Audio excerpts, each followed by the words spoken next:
I want to salute you, homie, for building your own thing and doing your own thing, creating your own platform, your own website. With my boy Alfred on Mr. Taliaferro.com. MrTaliaferro.com. Like right now, I'm about to go to Walmart. Just to see you with your logo on your mics. You're rocking with MrTaliaferro.com. Y'all go to MrTaliaferro.com. It's going down. My biggest gift is my voice.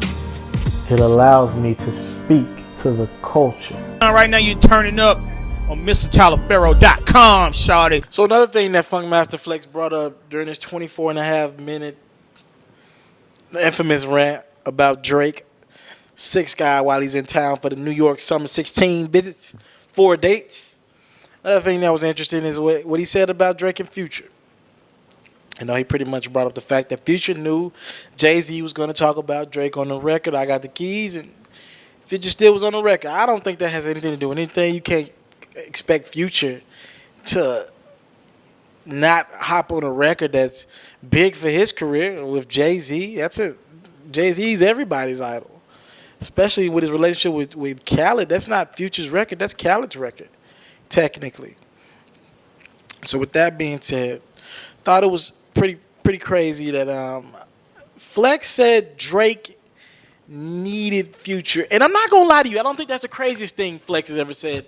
I really don't know how I feel about this. I don't think Drake needs Future from the standpoint he can sell out any arena, he's going to be able to sell out any stadium in years to come, period. Beyonce, Rihanna, Drake, I think that's the top African-American entertainers in that order. I think he'll be fine. But I will say this.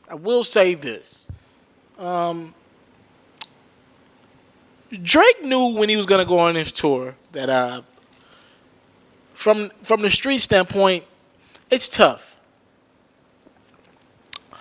Every street dude listens to work. I'm not going to lie to you. Every street dude bumps views. You're not number one for 10, 11, 12 weeks in a row and African-American dudes who are in the hood not listening to your music. It's number one. Street dudes are listening to views. You hear it in the club. Drake usually has the hottest records in the club. From a standpoint, even when he's singing. Men sing Hotline Bling.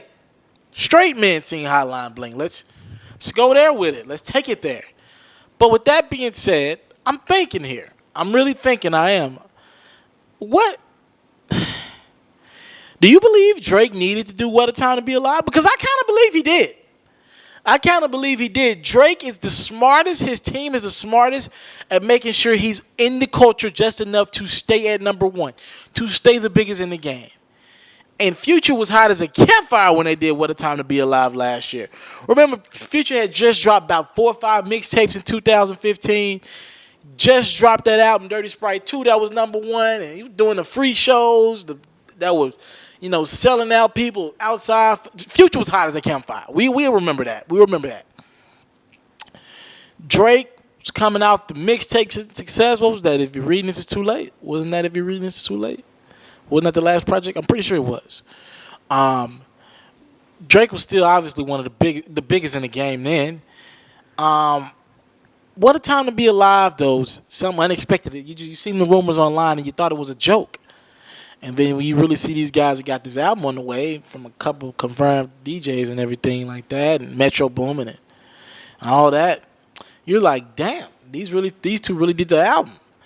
And yes, Future benefits more financially, growing his brand, being a global star.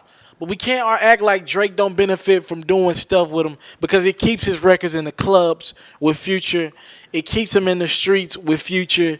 And we can't act like Drake didn't capitalize on that. So, yes, both guys capitalized for different reasons. But we're hearing that Drake reached out to Future about the mixtape. So if that is the case, you kind of understand why Funk Flex said Drake needs Future to keep his foot in the streets. Remember, on Dirty Sprite 2, on the way as that, the album was done. Future was on that record by himself. Drake called Future last minute and was like, I need to get on this album. I need to hop on that song. Put me on it. Any way I can get on it. So Future pulled some strings and made sure Drake was on it. But Drake wanted that verse on Future. It wasn't no other way around.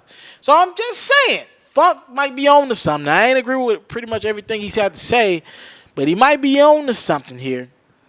It seems as if, though, Drake really benefits from his street standpoint using Future. Talk to me in my comment box below. Would love to know your opinions on this. I go by the name of Taliaferro. You're coming to the name of Taliaferro TV. Thank you for your time. I don't take it for granted. Salute. I'm out.